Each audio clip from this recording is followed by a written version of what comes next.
Yes, omulaba for MRA TV nate tukomyewo webale kuva mu kumulamu oko. Uncle Peter nzene program MRA World Scope nga nne munange Joseph Sekama wa Mutesa wa University. Joseph, bintu bingi nnyo ebize happeninga mu nsi z'ebweru. Brexit, America, impeachment, Iran, Sulemani, bintu binyo. Nona ko lwalero mbanja atogere ku Iran.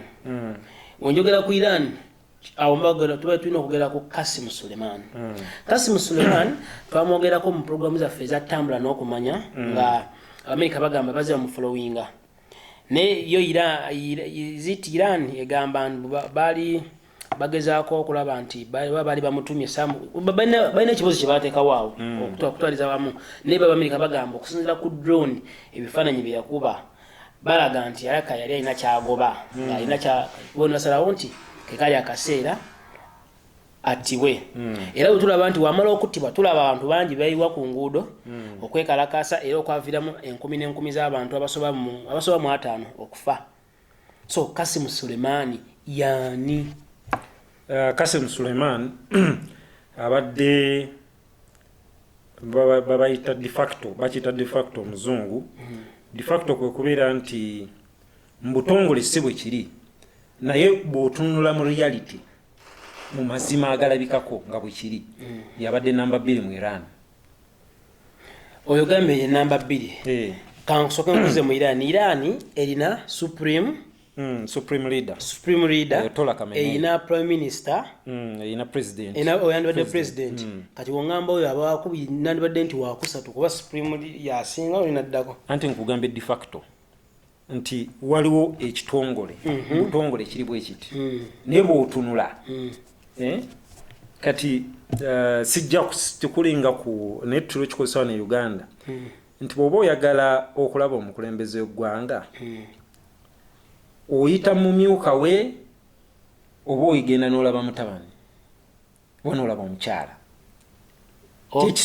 kyekijja okutuusa olaba avenue ki eyinza okutuusa amangu oyinza ogamba mukyala mwanagamba nze mwana kakati Kasim Suleiman abadde aduumira ekibinja nga bakiyita Quds Force. Actually si abadde aduumira amagye ga Iran naye muntunula yabadde agaduumira mbutongole si ame commander naye abadde aduumira kibinja ekiri special nga bwandeba wano nti SFC Special Forces Command. Sande agadde kigamba naye flying squad webati omuduumizi we SFC wano okay kati wano naye waliwo ebiseera weyabeerera nga olaba nga ayinza okuba nga asinga CDF akulira amagye ga Uganda amaanyi. Kati Kasim Suleiman abadde bw'atyo abadde alina amaanyi mu Iran nga kumpi addirira supreme leader Ayatollah Khamenei. Yattibwa ku lunaku ndoza yali 3 January mu kibuga Baghdad yali akatuuka ku nnyonyi ekibuga ekikulu ekya Iraq drone ne baby kompola convoy ye ekintu ekyateeka ensi ku bunkenke kubanga Iran ezze gugulana na America kati ndoza baweze emyaka 4 mpozi abantu ebyafaayo bya Iran lyali ggwanga nga Yesu basiramu naye nga tebatambulira ku nkola ya busiramu bali balina omukulembeze yali elected democratically mu demokrasia mu myaka egy'enkaaga ndowooza hamu 5 Amerika abo ne bapanga kubanga Iran ina amafuta mangi ne bapanga n'Abangereza omukulembeze oyo n'amaamulibwako ne bateekawo omukulembeze bali bamuyita Shah nga alinga kabaka wabula nga ali mu nkwawa z'Amerika kati ne shoyo n'agenda abeerawo nga ali mu nkwawa z'Amerika abantu bamumatira kadala Amerika ne baagala okupanga naye aveeko kati bwe yava kati ne wajjawo akavuyo k'amaanyi kati bano bayatola baali bateeka abantu baabwe ne bagenda bawamba obuyinza ne bateekawo gye bayita Islamic Republic eggwanga eritambulira ku nkola ey'obusiraamu kati ne banationalizinga kampani z'amafuta kampani zaali za Amerika n'Abangereza ne bazifuula za Iran kati okuvuula Amerika tebasonyiwanga kati ate Amerika negenda yekwata omunywanyi omulala mu kitundu ekyo bamuyita Saudi Arabia. Kati okimanyi bulungi Saudi Arabia wali ekitebe ky'obusiraamu ekikulu. Naye Saudi Arabia nga bwenze ngamba abantu program yo okusinga esinga kuvuga busiraamu bw'abasunni. Kati aba Iran ate bo okuva byafaayo bo bavuga busiraamu obw'abashia era abantu bagamba ko obushia n'abashia n'abasunni gye bava. Kakati ne babira abantu bano ababiri nga twakwatagana. Kati America n'agenda yekwata Saudi Arabia atakwatagana Iran. Kati n'olwo olutalo ne lujjawo. Kati okusenvula amangu tujja okumpi Iran era tegati ya ddala na ggwanga ya Israel. Okimanyi bulungi nti Isirairi eri mu kitundu kya Middle East. Naye wonna weeri abagyetolodde bonna balabe. Kitegeera. Era Isirairi gy'olaba eyo emipiira esambira Europe. Kitegeera. Esambira Europe tesobola kusamba mupiira gwe Asia. Esambira Europe. Wadde geographically ettaka weeri esangibwa mu Middle East mu Asia mu Bawalabu. Kati Iran ye biggest threat ye kyasingidde ddala mu mawanga ag'obulabe eri Isirairi olwaleero. Actually abantu ekyewuunyisa nti olwo Isirairi gimugusaza mu kabo ne Saudi Arabia. Kyewuunyisa. Olw'ensonga Iran. Kati olwokuba Amerika yebagatta. Nti yo Saudi Arabia wadde bano basiraamu bannange naye akakuko ke balina nga bwandirabye nti obukatuliki n'obuprotestant bonna basiraamu ne baawula engeri gye balabamu ebyenzikiriza. Kati byabaawulira ddala. Kakati Iran eyo threat y'amaanyi nnyo eri eggwanga la Israel. Wabula Iran ekimanyi nti nga nepikira ku Isirairi erina ekyokulwanyisa ekya nuclear. America yagisobozesa okifuna. So bw'oba wepikira ku muntu alina ekyokulwanyisa ekya nuclear ogenda mpola. Kati Iran ne Iran kyamanyi erina ate nakola erina amasanyalaze ekola amaanyi ga nuclear amasanyalaze naye tena kufuna kyakulwanyisa. Kyekituleetawo etuli olwaleero. Kati Obama n'amawanga amalala aga Bulaaya mugezi okutereeza embeera Iran ereme kufuna kyakulwanyisa kya nuclear. Bali bagiteekako obukwakulizo ku byenfuna totunda mafuta banki ezi banking sente zoffe tezijjanga kolagana mu international trade biki bina engeri gye bikunafuya ebyobusuubuzi byo n'ebyenfuna. Kati ne bakola endagaano ne Iran mu mwaka wa 2015 eyamanyibwanga P5+1. The permanent 5 members of the UN Security Council abatano abali abenkalakkalira abatava kakiiko k'ebyokwerinda ka Security Council ka UN kuliko America, Russia, China, Bungereza ne Bufalansa. Abo be bakirimaanya abatano mu nsi. Germany teriiko. Germany teriiko. Russia teriiko. Ankubulidde Russia kweri. Russia, China, America, Bufalansa, Bungereza. Germany teriiko. Germany yandibaddeko era endagaano yali P5+1 permanent 5 plus Germany. Germany esanidde okubaako naye obuzibu ekibiina ky'amawanga amagatte kijjawo mu mwaka gwa 1995 nga Sematalo owokubiri awedde. Sematalo owokubiri ani yali aleese emberebezi yali Germany. Yali Bugirimaani. Kakati olwokuba yali aleese emberebezi nga ne UN baagikola kubeera nti enganga Germany ebeere nga teddamu kujjayo mutwe munene. Kati Germany tetulako naye yakkiriza ebeera mabbali ng'ebalaba naye ng'esaanidde okukola ki okubaako osanga ne Japan yandibadde esaanidde naye ne Japan ezzaawo obuzamagye.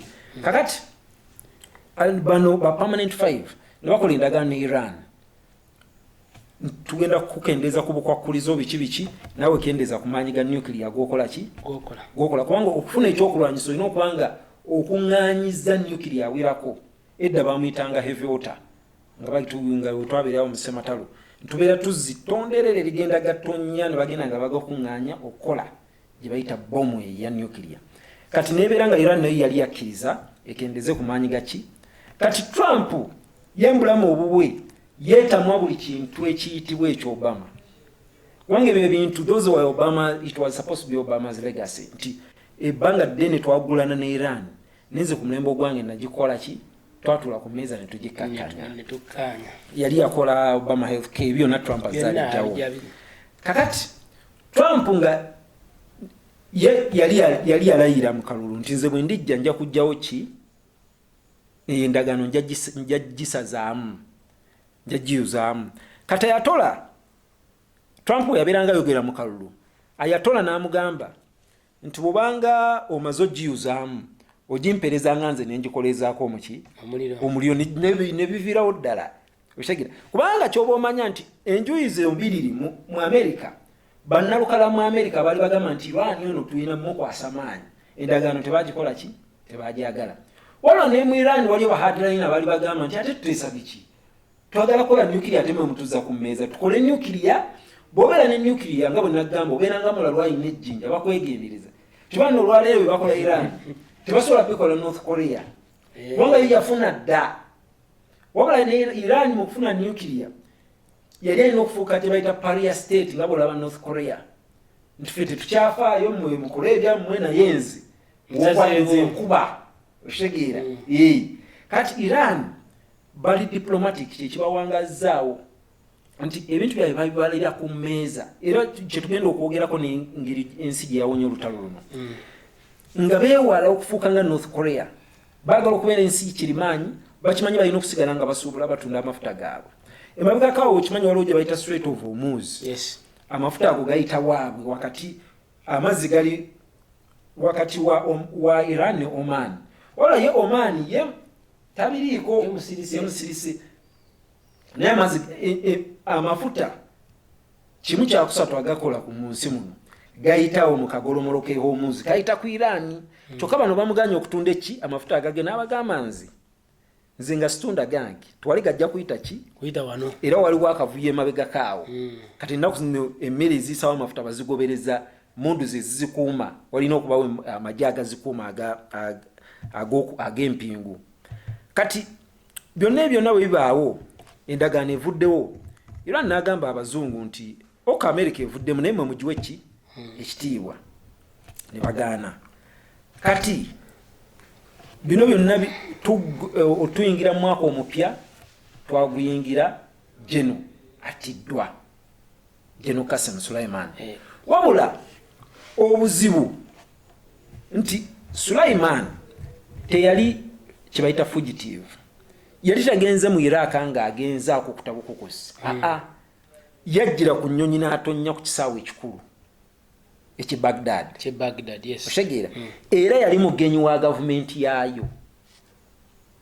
kati wava emberebezi kyokka ya Amerika tugambe Trump n'amukola ki n'alayira bamukube kyenja okugamba nti Qasem Sulaiman baali bamulinnya dda taya wabula Obama ne Bush Junior baali baagaana okutta Qasem Sulaiman kubanga bakuleeta options bagamba tumuyina wano tumulaba tusobola omukuba bagamba ebiyinza okukola ki ebiyinza okuddirya kati baali beewala dda okukuba Qasem Sulaiman wabula ye Trump n'akola ki naye nga Ministry ya Defense yagamba kyava mu kubeera nti ng'ekyo tekinabaawo waliwo obubinja obwagirwa Iran obwalumba embassy ya America mu Iraq nga bwagala giwamba singa wali olaba efirimu bagiyita Rules of Engagement Samuel Jackson kyali bwekityo baagala okuwamba embassy eyo kati ab'ebyokwerinda bakuleeta president bakuleeta options byetuyinza okukola ne bakuleeta ebintu nga 10 mu byo omwolonda